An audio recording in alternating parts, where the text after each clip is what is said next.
The blue sky turned black in an instant.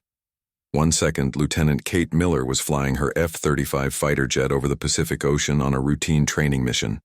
The next second, her aircraft was enveloped by darkness. Warning lights flashed across her control panel. Her radio crackled with static. "Base, this is Hawk 3. I'm experiencing some kind of interference." No response came through her headset. The darkness around her aircraft wasn't like clouds or night. It was absolute, as if she had been swallowed by a black hole. A strange humming noise filled the cockpit. Her instruments went dead. The plane wasn't falling, but it wasn't flying normally either. Kate felt a sensation of movement, like being pulled upward by a giant magnet. Her military training kicked in. She tried emergency protocols, but nothing worked. The darkness remained, and the strange force continued to pull her plane higher and higher. Then the darkness faded. Kate gasped. Her jet was inside an enormous hangar. The space was larger than any aircraft carrier she had ever seen. The walls gleamed with a metallic purple sheen. Strange symbols glowed on the surfaces. This wasn't a human structure. Before she could react, a beam of green light shot through the cockpit. Kate felt her body freeze. She couldn't move a muscle, but her mind remained clear. Through the canopy of her jet, she saw them for the first time. The aliens were tall, at least 8 feet high. Their bodies were covered in armor that seemed to shift colors like oil on water. Their heads were shaped like elongated teardrops. With 3 glowing yellow eyes arranged in a triangle pattern, 4 arms emerged from their torsos, each ending in 3 long fingers. One of the aliens approached her frozen jet. It raised a device that emitted another beam of light. The canopy of her aircraft dissolved into mist. The alien reached in with its long arms and lifted Kate out of the cockpit as if she weighed nothing. Kate's mind raced, but her military training held firm. Observe, remember, survive. She had been through POW simulations. She knew panic was the enemy. She forced herself to count her breaths. 1, 2, 3. She studied the aliens, counting their numbers, noting their movements, looking for patterns in their behavior. The alien carrying her walked across the vast hangar toward a glowing doorway. Kate observed that the creatures moved with a strange fluid grace, as if gravity affected them differently. She counted 12 of them in the hangar. She noted that some wore different colored armor than others. A rank system, perhaps. They passed through the doorway into a corridor that curved upward. The walls were the same metallic purple as the hangar. More symbols glowed on the surfaces. Kate memorized as many as she could. The ceiling was high, clearly designed for the tall aliens. Doors lined the corridor at regular intervals. The alien carried Kate into a room filled with strange equipment. In the center was a transparent container about the size of a small bedroom. The alien placed her inside this container, still frozen by whatever force field they had used on her. A new alien entered the room. This one wore armor with golden trim. The other aliens straightened at its approach. Definitely a rank system, Kate thought. This one's in charge. The golden-trimmed alien approached the container and studied Kate. Its 3 eyes blinked in sequence rather than together. It made clicking and humming sounds that must have been language. Another alien operated a panel of controls. Suddenly, Kate could move again. She didn't thrash or scream. Instead, she slowly stood up, rolled her shoulders, and calmly assessed her surroundings. The transparent container had no visible door. The material felt stronger than glass when she touched it. The golden-trimmed alien tilted its head, studying her reaction. It seemed surprised by her calm. It made more clicking sounds to the others. One of the aliens pressed something on the control panel. A voice emerged from somewhere above Kate. "Human female, you are now property of the Xeraxian Empire. You will be transported to the capital world for study and display. Resistance is unnecessary." The voice was flat and mechanical, clearly a translation device of some kind. Kate spoke clearly, keeping her voice steady. "I am Lieutenant Kate Miller of the United States Navy. Under international law, I demand to be returned to Earth immediately." The aliens exchanged looks. The translation device spoke again. "Your primitive concepts have no meaning here. The Empire rules 70% of the known galaxy. Your planet has been observed but deemed too primitive for formal contact. You have been selected as a specimen to represent your species. Kate squared her shoulders and looked directly at the golden-trimmed alien. Who are you? After a pause, the alien responded through the translator. I am High Commander Drex, military leader of this sector. You will address me as Commander or Sir. Why have you taken me?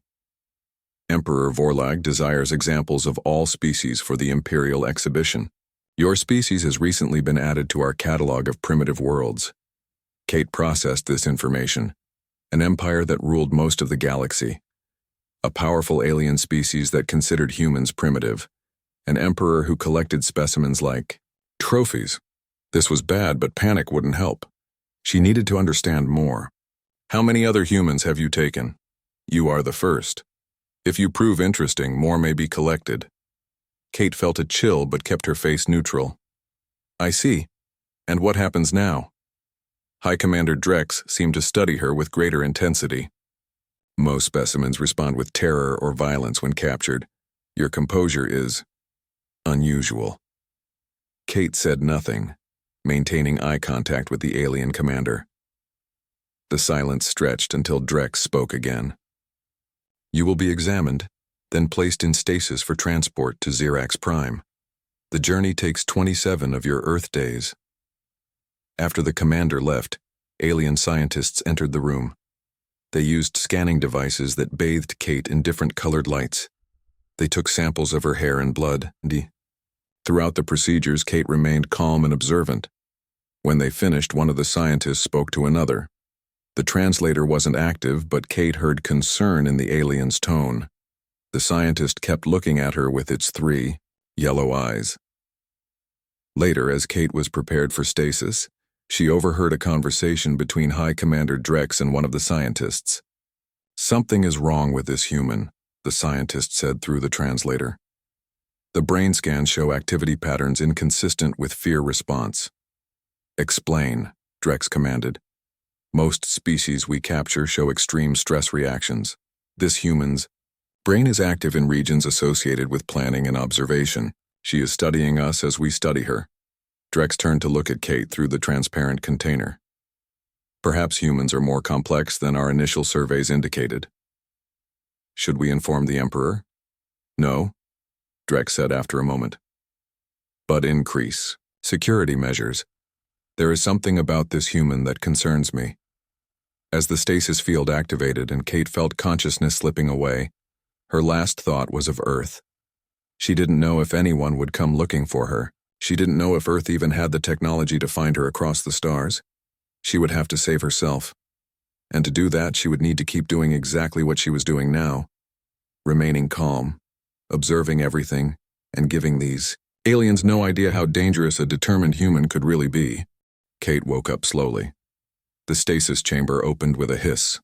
Cold air rushed over her skin. Her muscles felt stiff, but her mind was clear. She remembered everything. The abduction, the aliens, the Xeraxian Empire. 2 alien guards stood nearby. They wore the same color-shifting armor she had seen before. 3 yellow eyes watched her carefully. Kate sat up slowly, showing no sign of fear or panic. The specimen is awake, one guard said through a translator device attached to its armor. Alert Dr. Alara. Kate looked around. She was in a new room smaller than the one on the ship. The walls were white instead of purple. A large window covered one wall. Through it, Kate saw an alien city. Tall spires reached into a pink sky. Flying vehicles moved between the buildings, in orderly lines. Where am I? Kate asked. Xerax Prime, the guard answered. Capital world of the Empire. You are now part of the primitive species exhibition. A door slid open. A new alien entered. This one was shorter than the others, about 7 feet tall. Its armor was white with blue markings. 3 eyes studied Kate with obvious curiosity.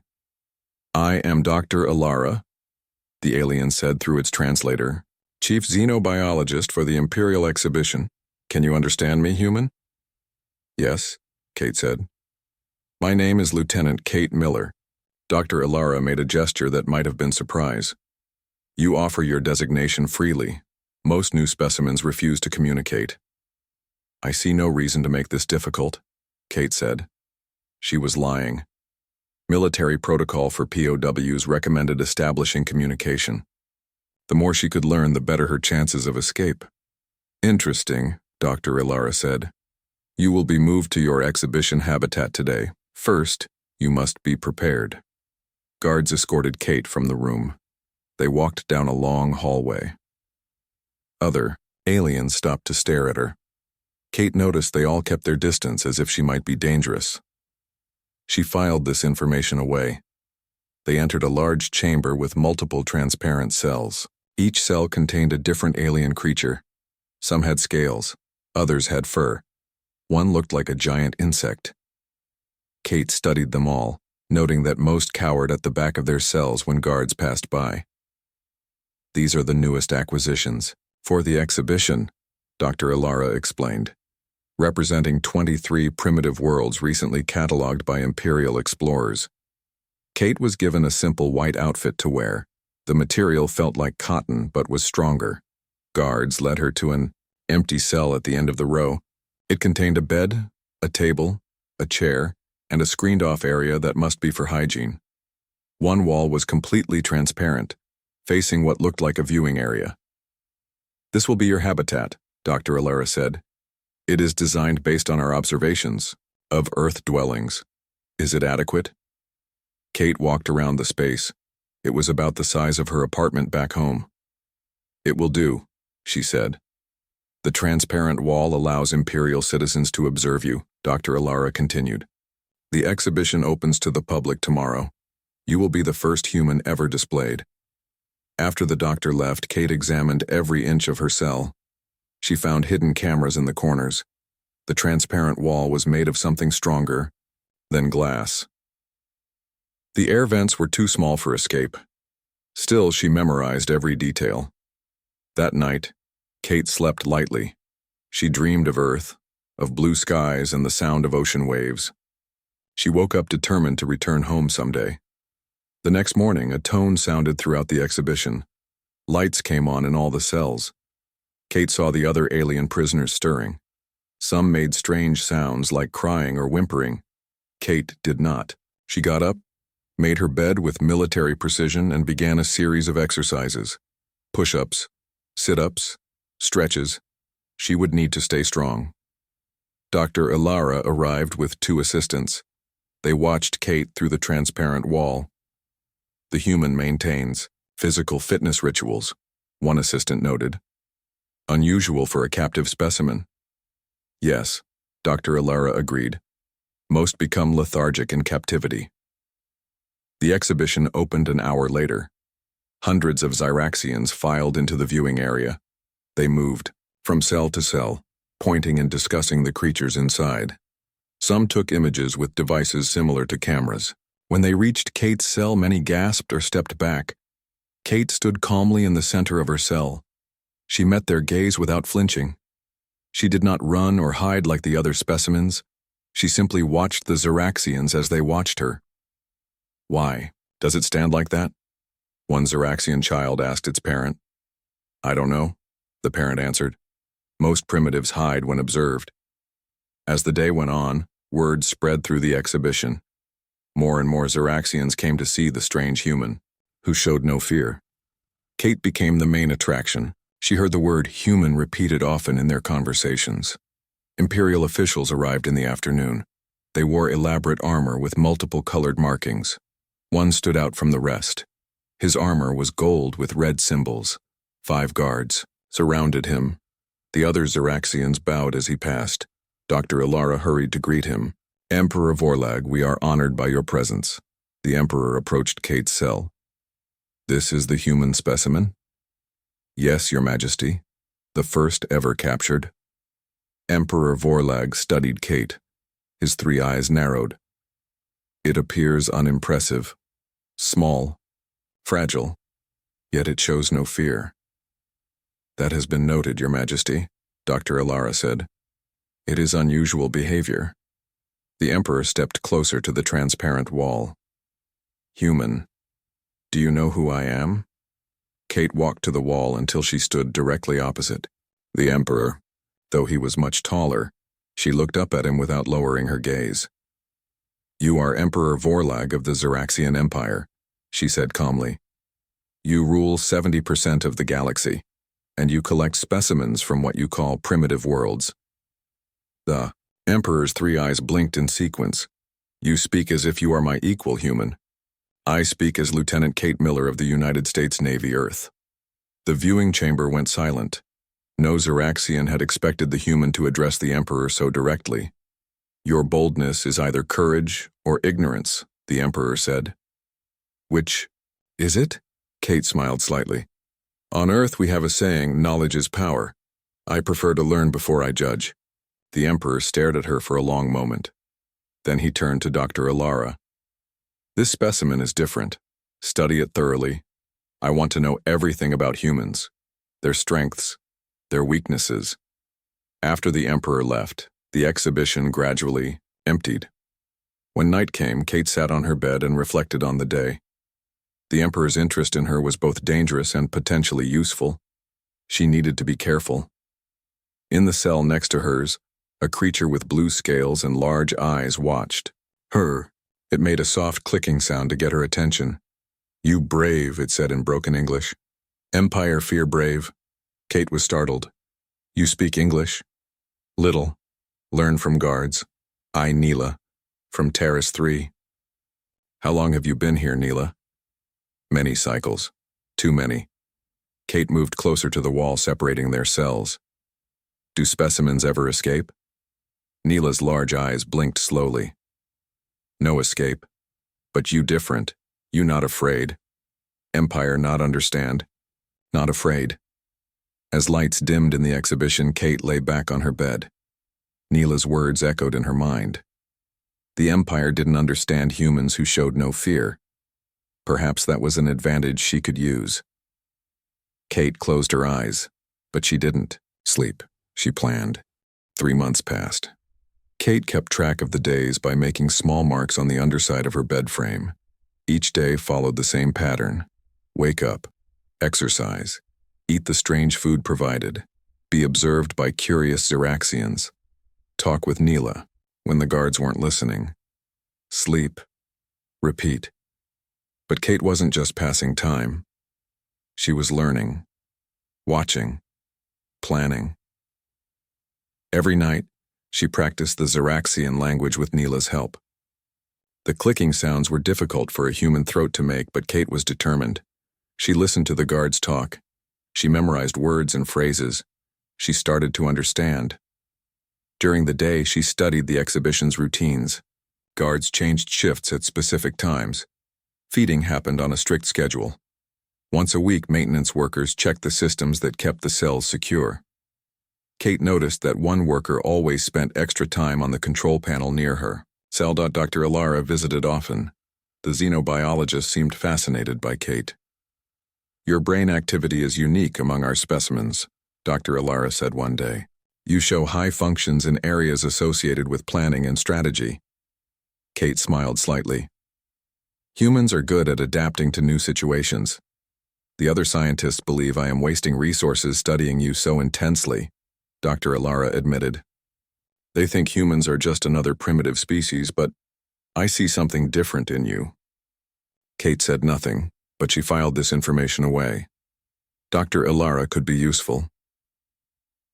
One morning, Kate noticed unusual activity in the exhibition. Workers were setting up special lighting. Guards wore ceremonial armor. Dr. Alara arrived wearing elaborate blue robes instead of her usual white uniform. What's happening today? Kate asked.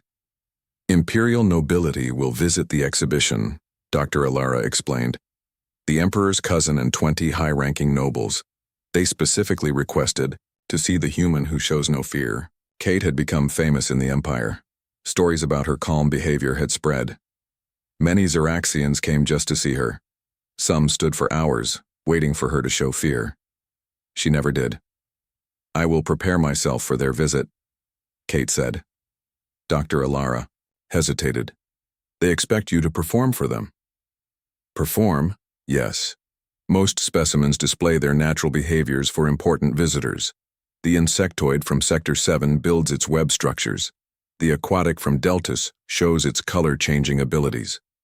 Kate nodded slowly. I understand. I will show them a human behavior. When the nobles arrived, they were led directly to Kate's cell. They wore magnificent armor with jewels and elaborate designs. Their manner was proud, even arrogant. They looked at Kate as if she were a curiosity, not a person. The Emperor's cousin, a tall Xeraxian with red markings on his armor, stepped forward. So this is the famous human.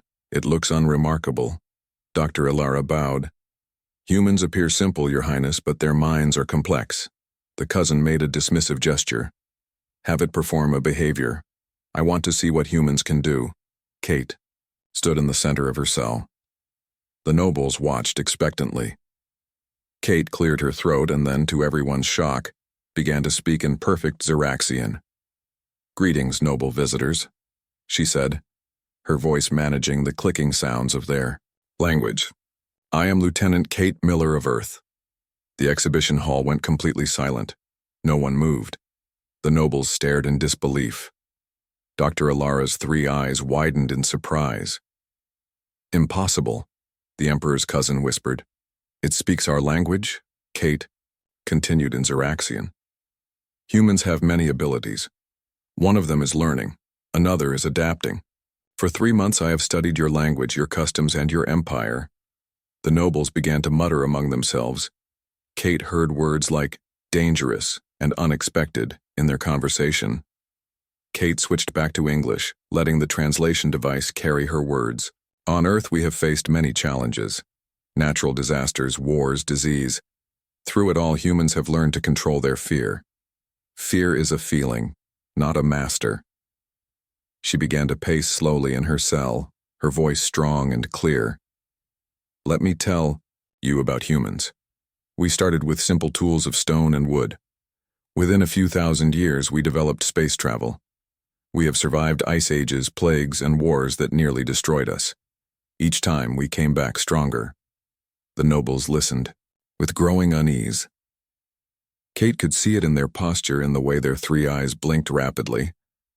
In our history, humans have endured terrible conditions as prisoners. Some were kept in camps where millions died. Others were tortured for information. Many survived by doing what I am doing now, controlling their fear, watching for opportunities, and never giving up hope. Kate stopped directly in front of the Emperor's cousin. She met his gaze steadily. Your empire sees fear as a tool of control. You expect other species to cower before you. But humans are different. We feel fear, yes, but we can set it aside when necessary. We can act despite it. This is what makes us dangerous. Not our technology or our weapons, but our minds. E3. Emperor's cousin stepped back from the transparent wall. For the first time, Kate saw fear in a Xeraxian's eyes. Dr. Ilara, he said sharply, you did not mention the human could speak our language. I did not know, Your Highness. Dr. Ilara stammered. This specimen presents a potential security risk. Increase the guards on this section. Restrict access to essential personnel only. After the nobles hurried away, Dr. Ilara remained behind. She approached Kate's cell. How did you learn our language? She asked quietly. I listened. Kate replied, simply. Every day, every night. I practiced with Neela's help. Dr. Ilara's voice dropped to a whisper. You have created a problem. The nobles are frightened by you. Good, Kate said. Fear can be useful. That night, as the exhibition fell quiet, Neela clicked softly from her cell. You speak well, she said in English. Guards very angry. Say, human dangerous. Did they say anything else? Kate asked. Say Emperor must know. Say maybe kill human before others come. Kate's heart beat faster, but her face remained calm. Others? Guards think Earth sends ships soon. Think humans look for you. Kate felt a surge of hope. Could Earth somehow know she had been taken? It seemed impossible. Earth didn't have the technology to track her across space. Unless, back on Earth, NASA engineer John Carpenter stared at his computer screen in disbelief. For months he had been tracking an unusual signal that appeared the same day Kate Miller disappeared during her flight exercise. Most of his colleagues thought he was crazy. They believed Kate's jet had crashed in the ocean. But John knew Kate. They had dated briefly years ago before deciding they were better as friends. He knew she was the best pilot in her unit. A simple crash didn't make sense. And the strange signal he detected that day, moving away from Earth at impossible speed, kept him working night after night. Now, after 3 months of building a specialized transmission device in his garage, he had received a response. The message was brief, encoded in a pattern that only advanced technology could create. "We hear you. We monitor the Xyraxian Empire. Human captive located on Xyrax Prime. Andromedan Alliance standing by." John's hands shook as he typed a response.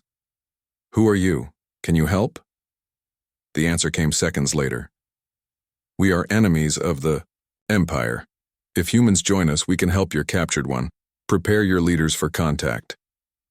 On Xyrax Prime, Kate didn't know about John's discovery, but as she lay on her bed that night, planning her next move, she felt something she hadn't allowed herself to feel for 3 months: hope. News of Kate's speech to the nobles spread quickly through the exhibition. The other captive species watched her with new interest. When guards weren't looking, they made small gestures toward her. Some pressed their hands against the transparent walls of their cells when she walked past.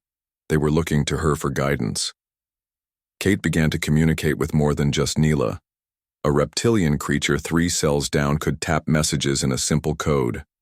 A furry being with 6 eyes could read lips. Slowly, Kate created a network among the captives. The guards noticed the change.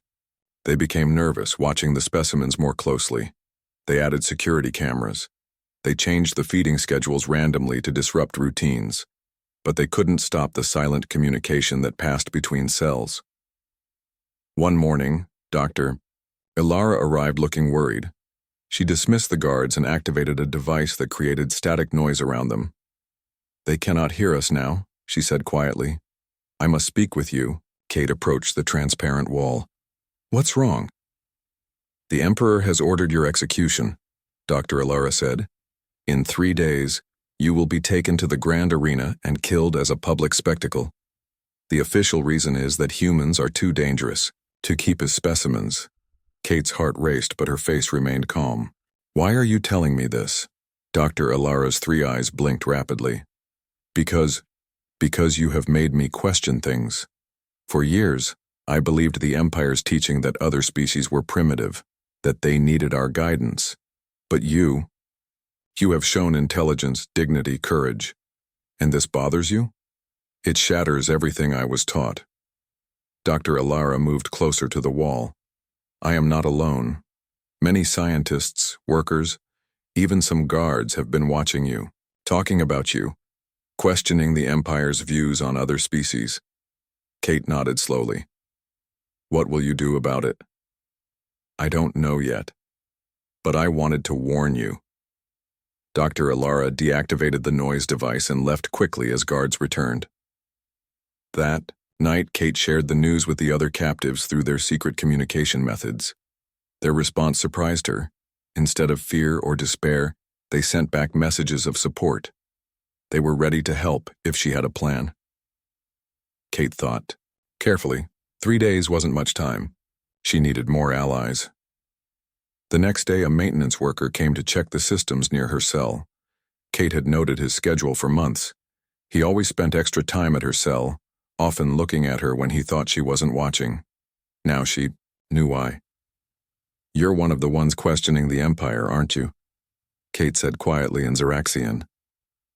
The worker froze, then gave a slight nod without turning around. "What's your name?" Kate asked.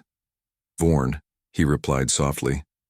"I was a guard captain before I spoke out against the treatment of specimens.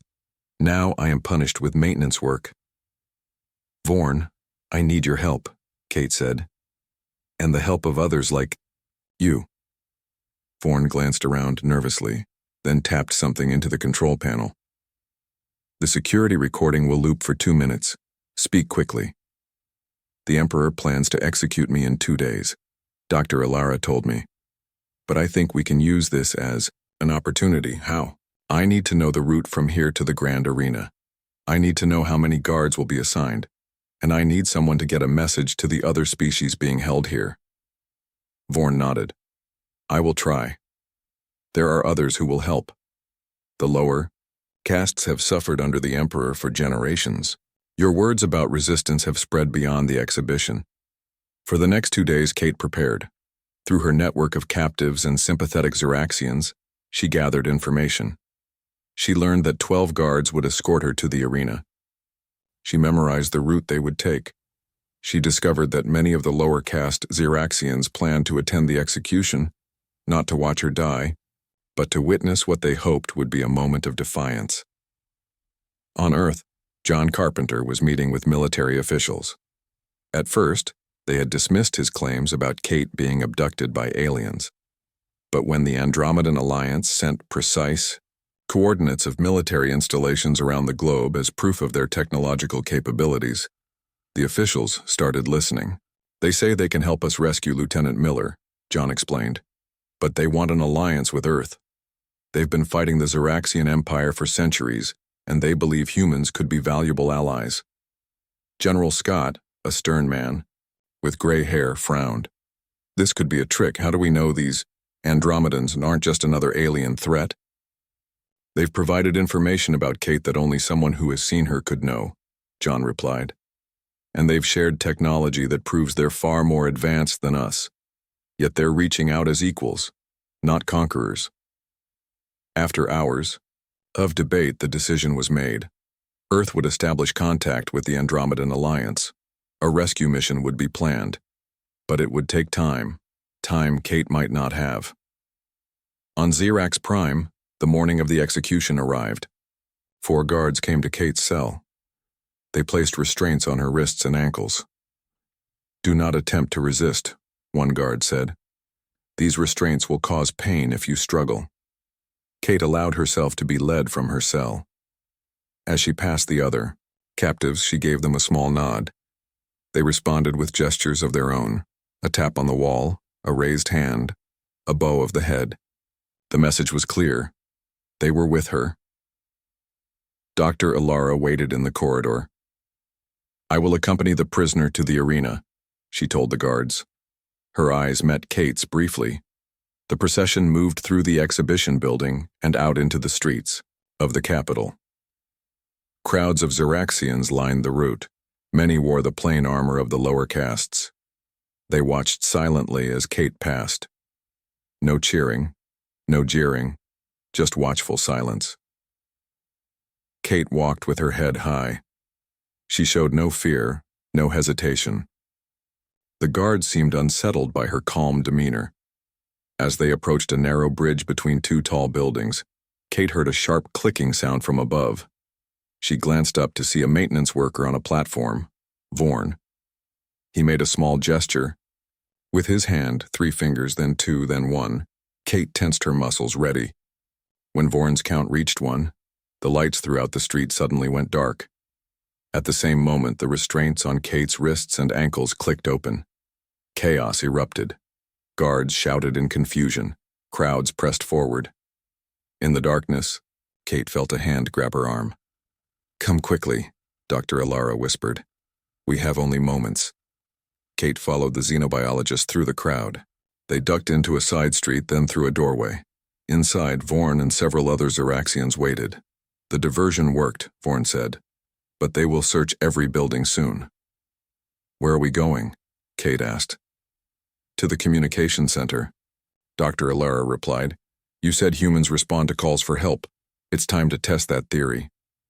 As alarms sounded throughout the city, Kate and her unlikely allies hurried through back streets and maintenance tunnels.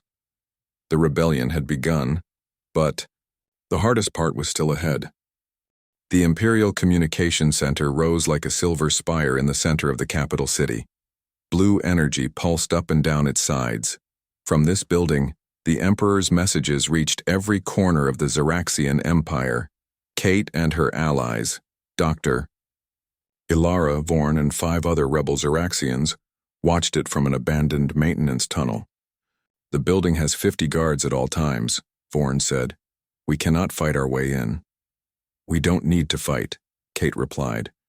We need to think. Kate studied the workers entering the building. They wore identification badges and passed through security scans at the entrance. Dr. Alara, can you still access Imperial facilities with your scientist credentials? Kate asked. Yes, but they will be watching for me now that you've escaped. Kate nodded. What about your assistants? Would they be watched as closely? Dr. Alara's eyes widened. My junior assistant Melor is still considered loyal. His access is limited but includes the lower levels of the communication center. Can we contact him? Yes. He was one of the first to question the Empire's teachings after observing you. While Dr. Alara sent a coded message to her assistant, Kate explained her plan to the others. It was risky, but they had no other choice. The entire city was being searched for her. Soon, the Emperor would realize where she was heading. An hour later, Melor arrived at their hiding place. He brought with him maintenance uniforms and identification badges. The badges are coded for low-level access only, he explained, but they will get you into the building. Kate put on the uniform, which was too large for her human frame. The others did the same. Remember, Kate said, we move calmly. No running. No talking unless necessary. If someone speaks to you, let Melor answer. They left the tunnel in pairs, taking different routes to the communication center. Kate walked with Vorn, her head down, trying to look like just another worker. Xeraxians on the street glanced at her but quickly looked away. In the uniform with its hood covering most of her face, she was less noticeable. They reached the building and joined a line of workers entering for the night shift. Kate's heart pounded as they approached the security scan. When her turn came, she placed her badge on the scanner. A green light flashed. She was in. Inside, they followed Melor to a service elevator. He pressed his badge against the control panel and they descended to the lower levels. The main broadcast systems are 20 floors above us, Melor said. But there's a backup system down here for emergency communications. It's not as powerful, but it can still reach most of the Empire. They entered a room filled with control, panels and screens. Melor locked the door behind them. How long before someone notices we're here? Kate asked. Minutes, maybe, Vorn replied. Security does regular sweeps. Dr. Alara moved to a control panel. I can operate this system. What message do you want to send? Kate took a deep breath. This was the moment everything depended on. I need to send 2 messages, one to the Empire and one to Earth. While Dr. Alara prepared the system, Vorn and the others positioned themselves by the door, ready to defend it if necessary. The system is ready, Dr. Alara said. We have bypassed the normal authorization protocols, but that will trigger alarms. Speak clearly into this device when you're ready. Kate stood before the communication array. She thought of Earth, of the blue skies and oceans she might never see again. She thought of the other captives in the exhibition, looking to her for hope. She thought of the Xeraxians who had risked everything to help her. She nodded to Dr. Alara, who activated the system. People of the Xeraxian Empire, Kate began, her voice calm and clear. My name is Lieutenant Kate Miller of Earth. For months, I have been held captive in your primitive species exhibition. Today I speak to you directly. On screens across the Empire, her face appeared. In homes, public spaces, and spacecraft, Xeraxians stopped to watch this unprecedented broadcast. Your Emperor has taught you that other species are primitive, that they must be controlled or displayed as curiosities. This is a lie. The species you have captured and imprisoned are not primitive. They are different. They have their own cultures, their own knowledge, their own dignity. In the exhibition, the captive aliens pressed against their transparent walls, listening to Kate's voice coming through the facility's speakers. I have spoken with these beings. I have learned their stories. They do not want war. They do not want to challenge your empire. They simply want freedom, the same freedom that many of you desire. In the Imperial Palace, Emperor Vorlag watched the broadcast with growing rage. He shouted orders to his guards, demanding they find and silence the human immediately. To the lower castes of the Empire, who have suffered under the current system, I say this. You have shown me kindness and courage. You have questioned what you were taught. This is the beginning of change. In the streets of the capital, crowds gathered around public screens. Many wore the plain armor of the lower castes. They listened in silence, but their posture changed. As Kate spoke, heads lifted, backs straightened. And now I must speak to my own people. Kate continued, switching to English. People of Earth, if you can hear this signal. I am Lieutenant Kate Miller, United States Navy. I was abducted by an alien civilization called the Xeraxian Empire. Earth is being monitored. We are not alone in the universe, and we need to prepare. On knee. Earth, John Carpenter stared at his computer screen in shock as Kate's face appeared.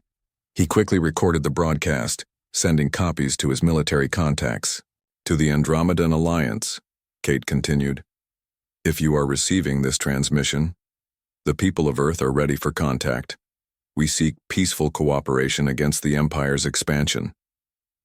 Alarms began to blare in the communication center. Security forces were on their way. The doors won't hold much longer, Vorn warned. Kate spoke faster now. People of the Empire, people of Earth, and all free species, this is a moment of choice. Choose freedom. Choose dignity.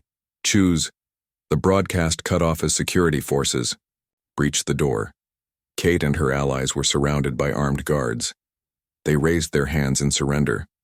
But the message had been sent. Across the Empire, something had changed. The fear that had kept the system in place for centuries was breaking down. In the exhibition, Neela and the other captives began to pound on their transparent walls. The sound spread from cell to cell until the entire facility echoed with their defiance. In the streets, crowds of lower caste Xeraxians began to gather. They made no hostile moves, but they did not disperse when ordered. They simply waited, watching. And beyond the edge of Imperial space, an Andromedan fleet received Kate's message. Their commander, a tall being with silver skin, turned to his. Officers, set course for Earth, he ordered, and prepare a strike team for Xerax Prime. The human resistance has begun. In the communication center, Kate stood proud as the guards approached. She had done what she could. She had shown the Empire something they had never seen before, a human who faced impossible odds without fear. And in doing so, she had changed everything. The guards led Kate and her allies away. But as they passed through the streets toward the Imperial Palace, Kate noticed something remarkable. The crowds of Xeraxians watching her didn't cheer for her capture. Instead, they placed their right hands over their hearts, a human gesture of respect that Kate had shown them during her time in the exhibition. The gesture spread through the crowd, passing from one Xeraxian to another. A silent message. A quiet rebellion. The beginning of something new. Kate smiled as she walked between her guards. She still showed no fear, and that, more than anything else, continued to terrify the Empire.